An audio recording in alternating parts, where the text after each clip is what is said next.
Welcome to Verbal Brick Radio, where we give you a verbal image of life, and we are everyday people. I'd like to welcome you all to the show. May 9th, 2017. Go check out the speech that Brother Farrakhan gave on the Cliff Kelly show. Woo! Now that was powerful. Powerful. You have to give the minister credit. Any man or anyone that is loved all over the world, like the minister is loved all over the world, you need to pay attention and hear what he has to say. And he talked about Omarosa being a doorway, just like Al Sharpton was a doorway to Barack Obama. Omarosa is a doorway to Trump. But it all depends on the individual or the person who goes in to speak with the head of America or the president of the United States, the president of the free world. And what they go and ask for. Will they go, as Brother Farrakhan stated, and ask for Negro tidbits? Or will they go and ask for land of our own with a good send-off so we can go and produce for ourselves? As Brother Farrakhan stated, what would be in the best interest of black people. But I agree with these sentiments. If you want to be white, be white. Nobody is judging you, and I'm talking about those blacks who want to be white. If you want to be white, be white. If you want to be in the image and likeness of white people, meaning they gave you an ideology, they gave you a culture, they gave you a name, they gave you a religion, and if you bask in all of that and you say that this is what identifies who I am, then that's fine.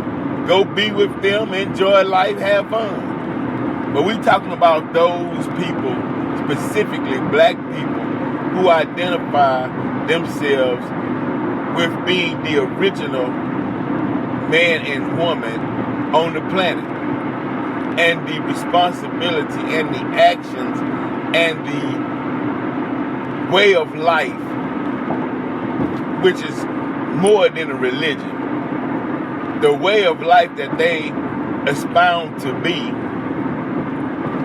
then give them a good send-off. Give us, let's say, congratulations. Let's say I respect what you're doing. But don't say, since you're not trying to be like me, it's a problem. That's what I'm saying, and that's the problem. If people are judging other people, because if you say, well, look here, I don't want to be like the slave master's children.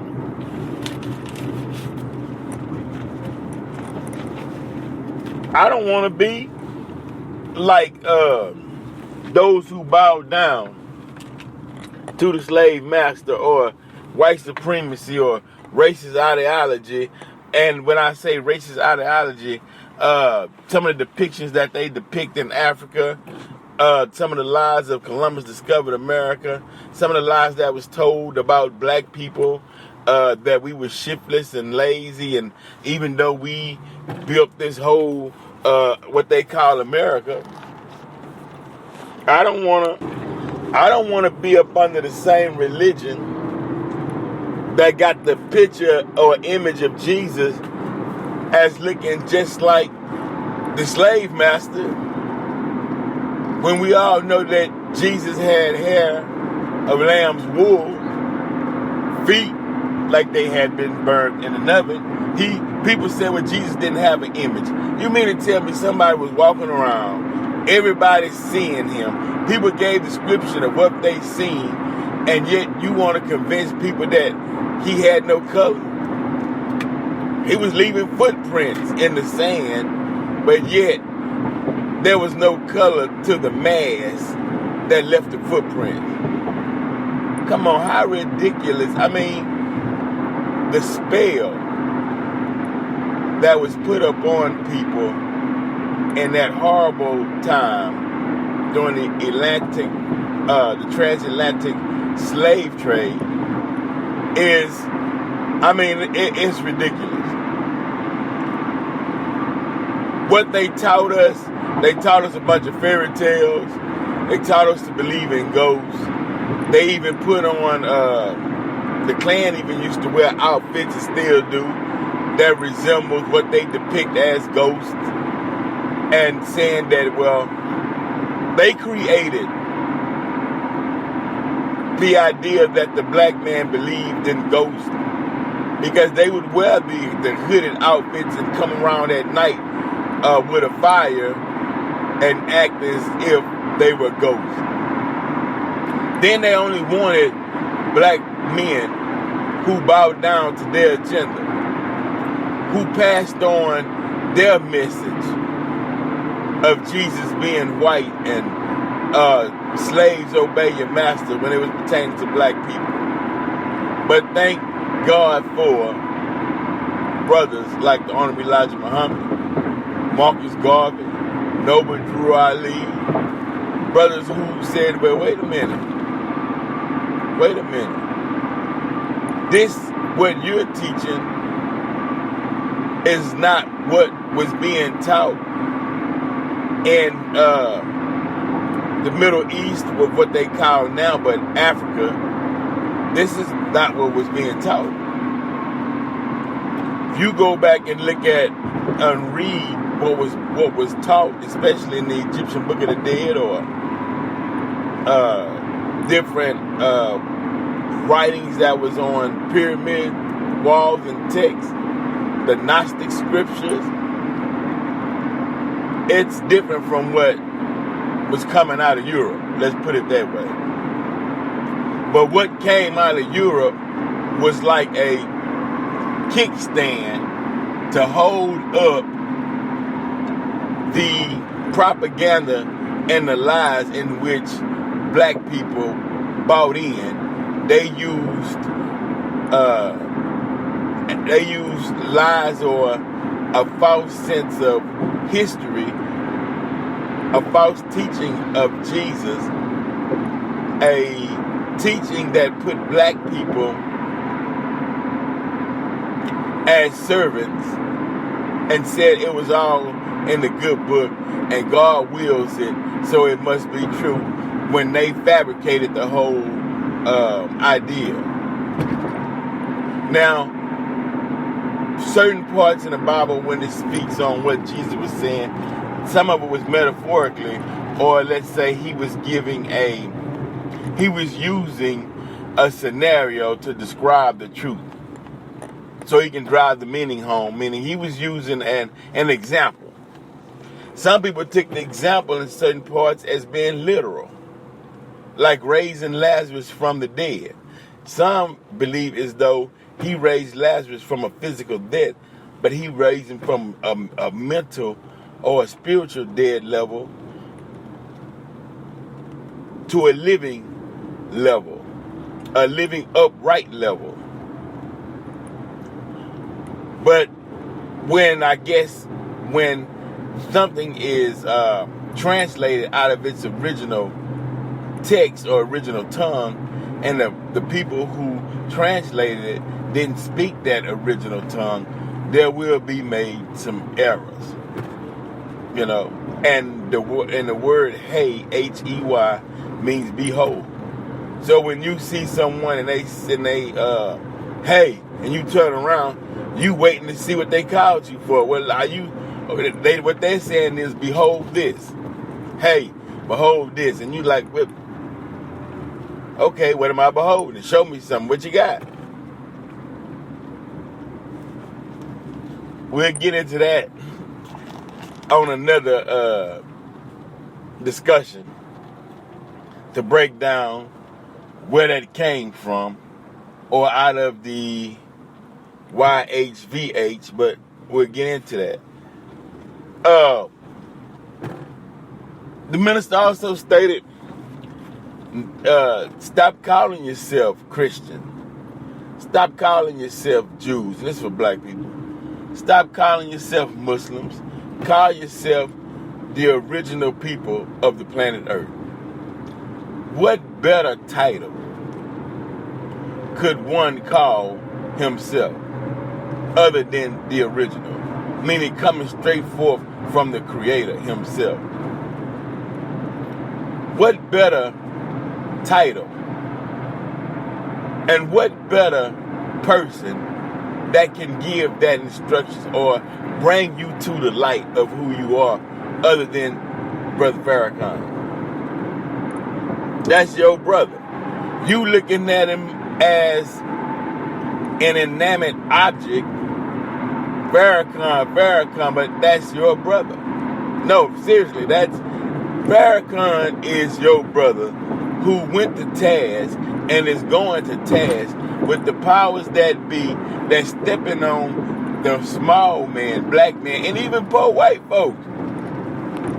Man, you wouldn't believe how many white people who read the literature of the minister or who listens to his lectures and his tapes or who goes up to him and asks for his autograph. Because they know what he's saying is true. And that's the problem. You know, before everybody go after him, Pharaoh, like, we got to stop him. They feel as though he's uncovering or the veil is being lifted off the lies.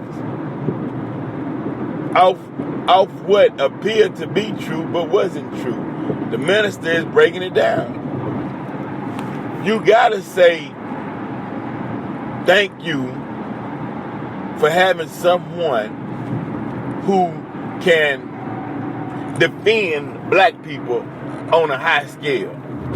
See, the rest of the civil rights leaders couldn't defend black people on that higher level because a lot of their programs was funded by white people. So they can only go so far. They can moan at the problem. You know what I mean? They can sing at the problem. They can moan at it, and they can actually march at the problem. But when you have someone who's not funded by them, then they can attack the problem head on, straight up, and deal.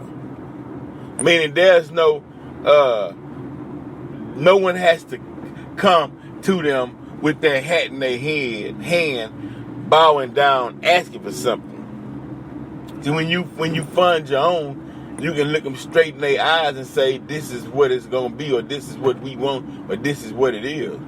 I don't have to compromise because you don't have anything that I want. So there's no need to compromise. Let's deal based on what's right, what's just, what's freedom, what's equality. Let's deal on that base, and then we'll put the mathematics to it, and we'll come up with a solution that's sound or that's solid. And we can go from there.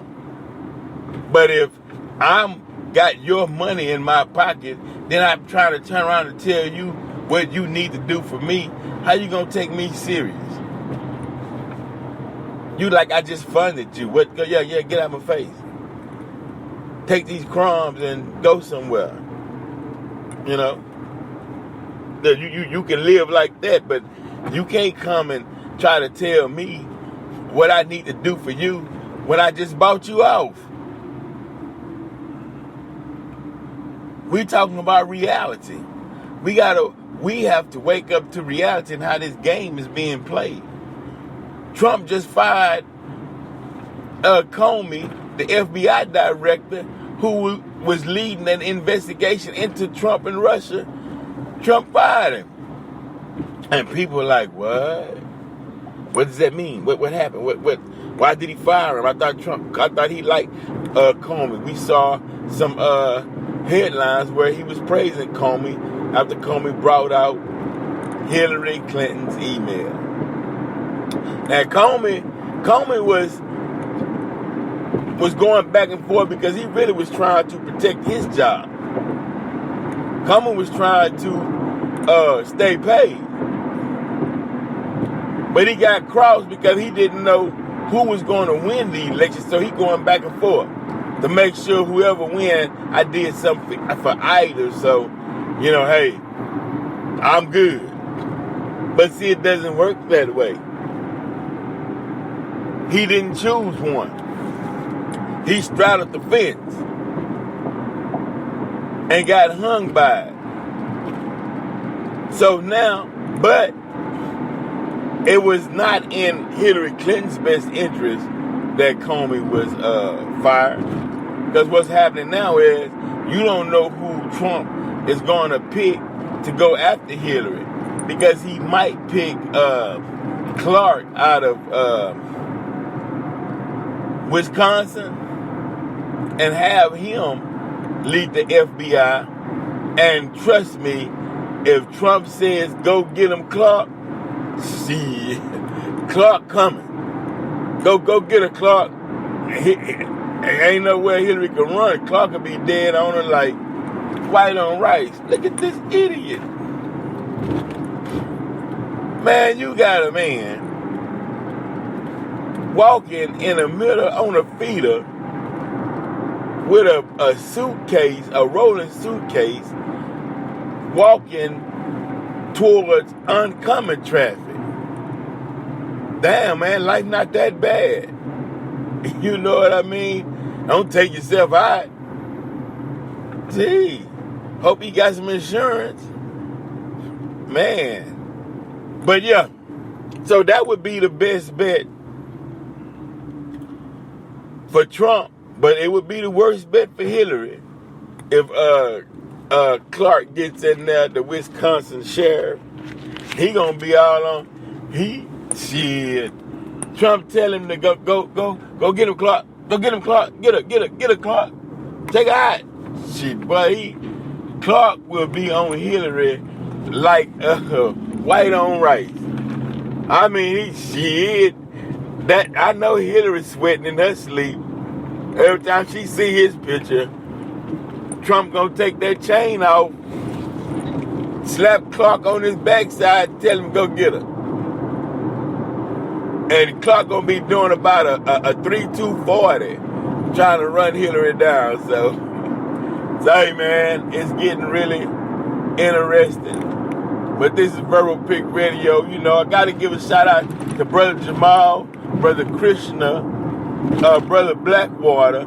Did an excellent show last Tuesday on Tips and Tricks on Brother Jamal's show, on that Blog Talk show. Make sure y'all tune in every Tuesday, man. Call in. I just found out you gotta hit one to give a comment. I tried to leave a comment. I'm how can I say? I'm old school. I'm a young man with but I'm old school. You dig what I'm saying? So they would explain it to me. No, you hit the one and hit that to let him know that you want to get in the next question. I say, I'm talking, and I'm like, man, something wrong with my phone. Maybe no one's hearing me. But actually, so that was my bad. But yeah, make sure y'all tune in every Tuesday. Call in 563-999-3738. Check him out. It's definitely going down Verbal Pick Radio whenever we feel. See, whenever we feel like dropping something, we drop something because I'm not on the schedule. I'm not on nobody's schedule. When the spirit hits me, then I drop it. And the spirit might not hit me for another 2 or 3 days or whatnot. When it do, I give it to you and we keep rolling. It's all to the good, man. It's all to the G. You dig what I'm saying? Verbal Pick Radio, we're out.